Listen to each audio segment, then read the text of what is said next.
I think I have to go now. I'll see you tomorrow, okay?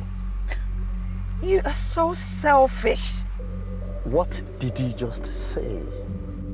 I called you selfish. So you actually think the whole world revolves around you, don't you?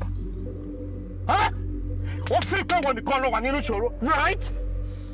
When have you in your life or Joe will notice okay, Michael, move from working by a word town my sorrow. Never. Say it was ever for me from working by a where at all my sorrow. And besides, what's my business with your wife? Gosh, you're freaking ungrateful.